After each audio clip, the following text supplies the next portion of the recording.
Foto de capa. Na foto de capa podemos ver uma parte de uma árvore, uma cabeça de boi em carcaça e ao fundo a barragem de Acauã e uma área construída na barragem e ainda ao seu redor à beira 2 barcos e ainda uma pequena vegetação. Título: 20 anos de luta na barragem de Acauã. Em agosto de 2024, o presidente do Brasil, Luiz Inácio Lula da Silva, entregou em Riachão do Poço, PB, o lote 2 da vertente litorânea paraibana da transposição do Rio São Francisco. Esse feito traz grandes números nos discursos do poder público, além da ideia de desenvolvimento e progresso que, em geral, estão presentes no combo das megas obras estatais e ou privadas. Ao voltarmos um pouco nessa construção, chegamos ao lote 1 da vertente litorânea paraibana entregue em 2023. Aqui encontramos o barramento do Rio Paraíba na barragem Agemiro de Figueiredo, também conhecida como barragem de Acauã, localizada no município de Itatuba, PB. Ao lado temos a imagem 01, lote 01, vertente litorânea paraibana, foto nativo afro. Na imagem podemos ver uma barragem que está ao meio de 2 barreiras, com uma singela curva e com vegetações laterais.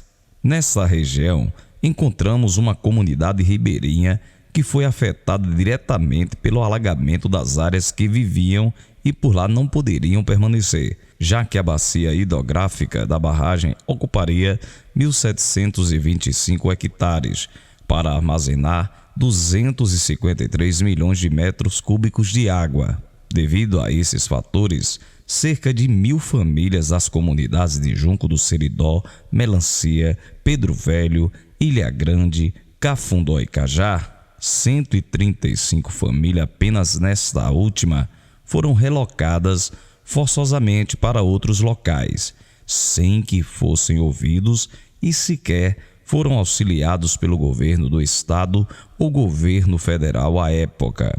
Para nos ajudar a compreender essa situação, nossa equipe de reportagem, composta por Lucas, Genildo e Leidiane, foram até a cidade de Itatuba, PB, visitar, conhecer, trabalhar, conversar e entrevistar Aline, Osvaldo e Joelma, pessoas que não foram afetadas pelo progresso e desenvolvimento pregados pelo governo e meios hegemônicos de comunicação. Perguntamos a Aline, que é ativista do Movimento de Atingidos por Barragem, o MAB, e graduanda em História, como ela percebia esse suposto progresso que viria com a barragem. Ela conta que, abre aspas, na verdade, essa barragem ela não trouxe progresso para as comunidades atingidas. Ela realmente trouxe desgraça, porque essa barragem ela foi construída para o abastecimento humano e ela sequer abastece as comunidades que foram atingidas. Ainda hoje, em 2024, ainda tem comunidade que é abastecida com água bruta da barragem. Não tem uma estação de tratamento para algumas comunidades. Então, o progresso não foi para essas comunidades, e sim para as cidades vizinhas que são realmente reabastecidas por essas barragens. Fecha aspas. Imagem 02. Aline Araújo. Foto nativo afro. Vemos a Aline encostada na construção da barragem, com a mão na nuca e o cotovelo em cima dessa construção da ponte. Ainda por trás da Aline, vemos uma vegetação construída por uma montanha. E ainda na camisa de Aline, que veste um casaco e uma camisa branca, está estampada as palavras: águas para a vida, não para a morte. Osvaldo nos diz sobre a mesma questão, abre aspas, nem para a gente, nem para os municípios. Para você ter ideia, foram 3 municípios atingidos: Aroeiras, Natuba, Itatuba. O município de Itatuba, eles estão isolados porque existe a PB 082 que liga João Pessoa a Umbuzeiro, que vocês passaram lá na ponte da barragem, lá no final dela, ali em uma PB que ligava até Natuba. Então aí eles ficaram isolados do município. Hoje a gente consegue entender por que essa barragem foi feita. Existe um canal levando água para o litoral norte da Paraíba, um canal com 112 quilômetros de extensão, que vai atender o agronegócios e ainda os latifundiários e os usineiros. Enquanto isso, você vê lá na melancia, pessoa receber água bruta, não tem água tratada. Como é que você vai gastar 1 milhão para levar água para 112 quilômetros e quem está a 100 metros da água, que não tem água tratada? Que progresso é esse? Esse povo tem acesso à água. Fecha aspas. Oswaldo. A construção da barragem de Acauã iniciou-se em 1999, no governo federal de Fernando Henrique Cardoso, o FHC. Já no governo estadual, encontrava-se José Maranhão, que renunciou em abril de 2002. Assumiu então Roberto Paulino. Nesse mesmo ano, as obras foram finalizadas. Contudo, não houve plano de manejo das comunidades. A população que seria atingida também não foi escutada em nenhum momento pelo poder público.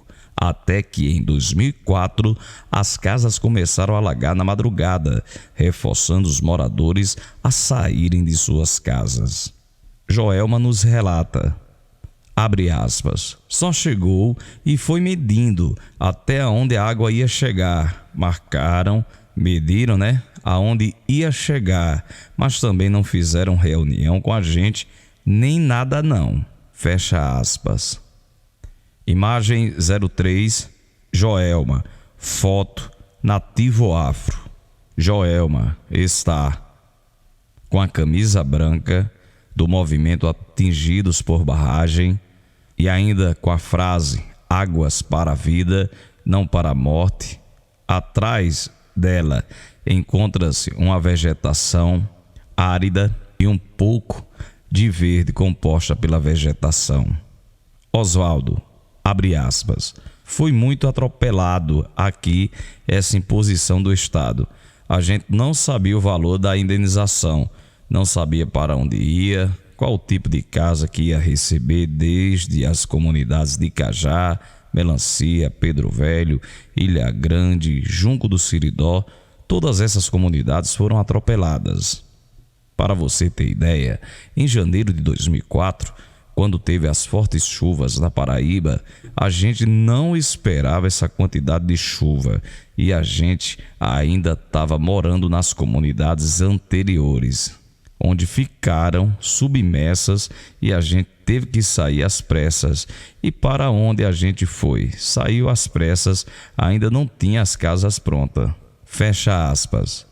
Com as falas dos moradores locais, podemos perceber como o processo de construção e planejamento foi imposto sem que os moradores pudessem ser ouvidos. Toda essa movimentação visava que a barragem atendesse em especial a cidade de Campina Grande, PB, a segunda maior cidade do estado, porém, não foi possível esse abastecimento, por questões práticas e técnicas.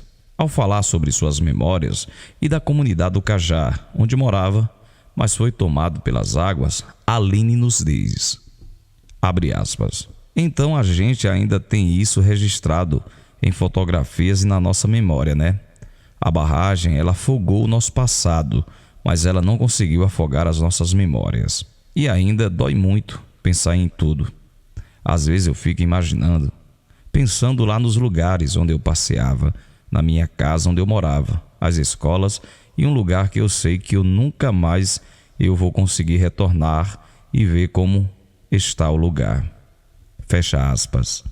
Joelma diz, às vezes a gente começa olhando as fotos, a gente nem quer ver muito porque lá a gente tinha mais liberdade, é nossa infância e praticamente a gente foi expulso à força. Na época que encheu mesmo, a gente estava dormindo. Era 4 da manhã. Acordamos com a água nas portas e os vizinhos gritando: a barragem está enchendo! A barragem está enchendo! Imagem 04. Águas para a vida? Foto Nativo Afro. Na imagem podemos ver uma cruz no ponto central em azul, ainda uma quadra abandonada e uma trave de ferro.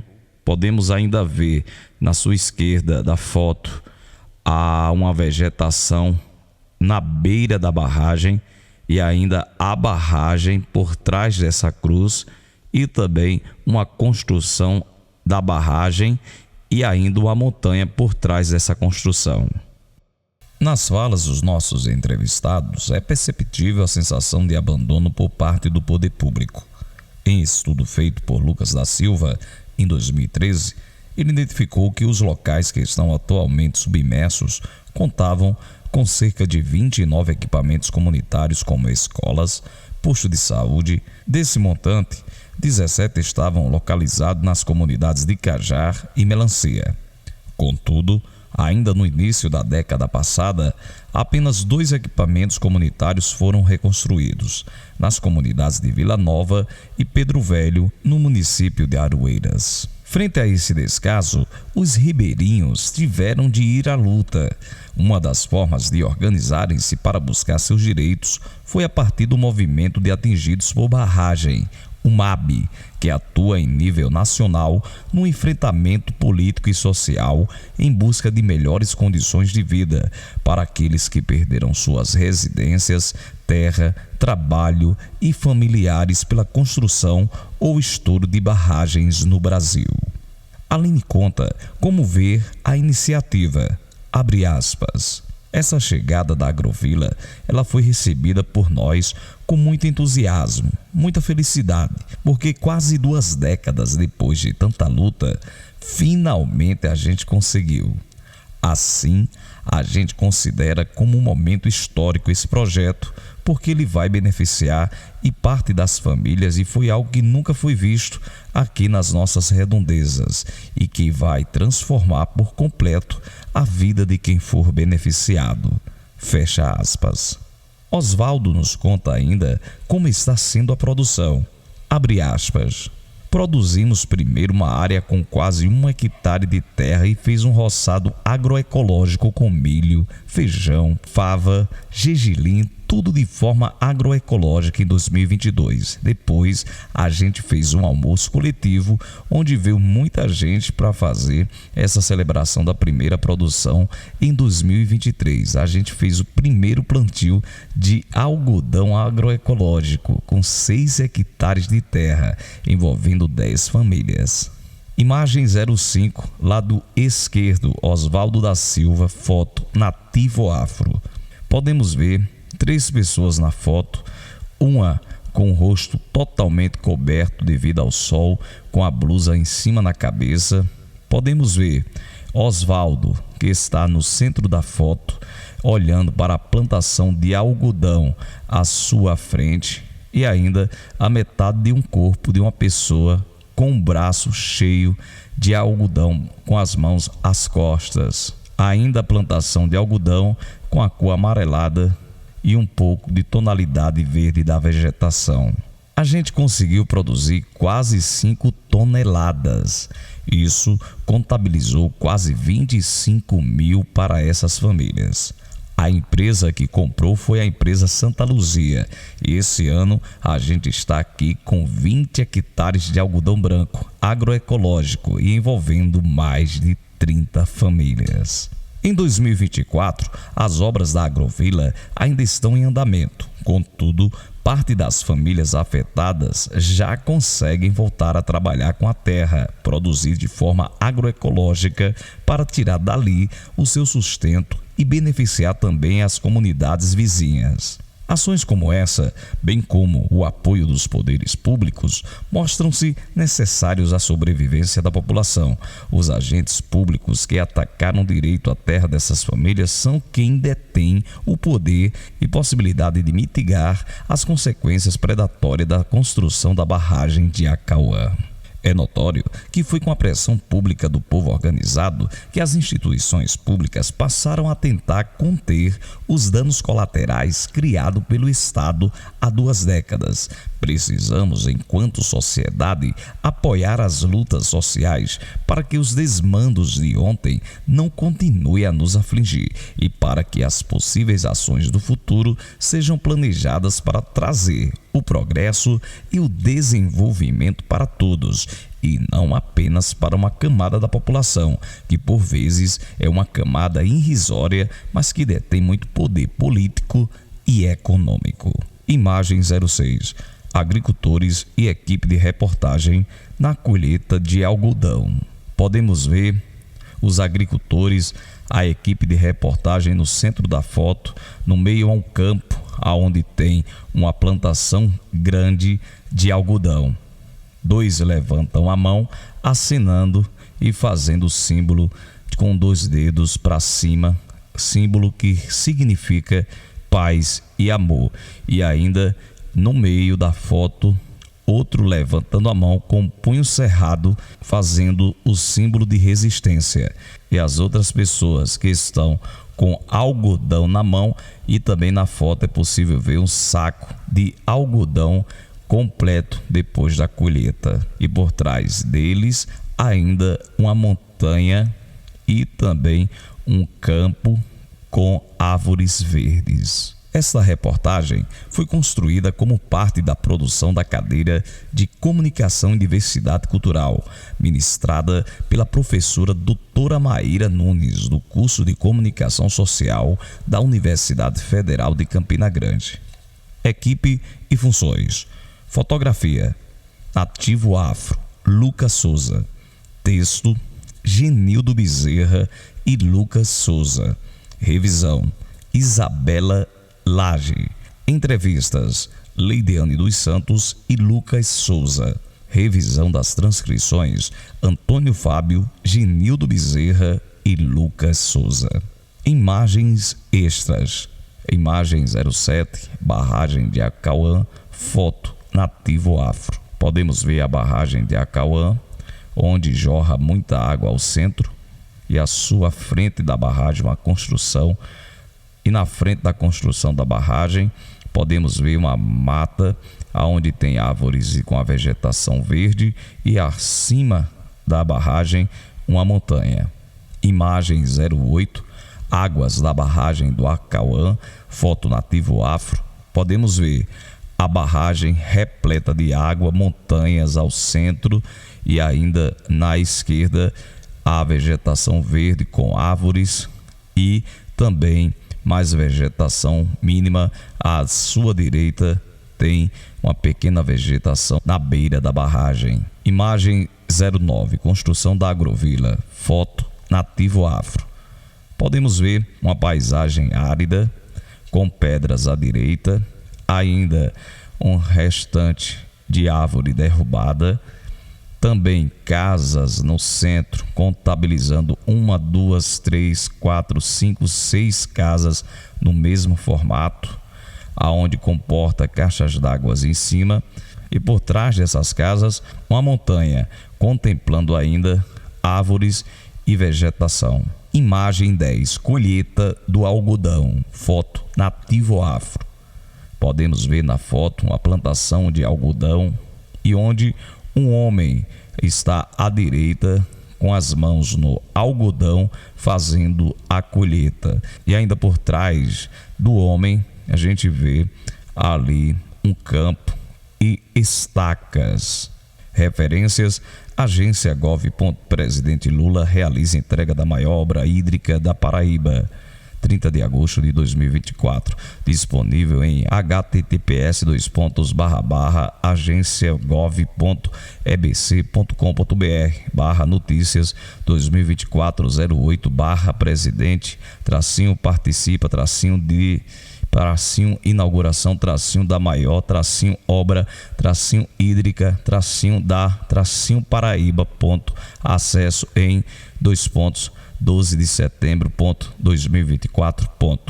Bezerra, Lucas da Silva Luiz, paredes de concreto mais importante que a vida, barragem de Acauã, Campina Grande, 2013, disponível em http dspace.sti.ufcg.edu.br 8080/xmlui/handle/riufcg 33845. Acesso em 12 de setembro, 2024.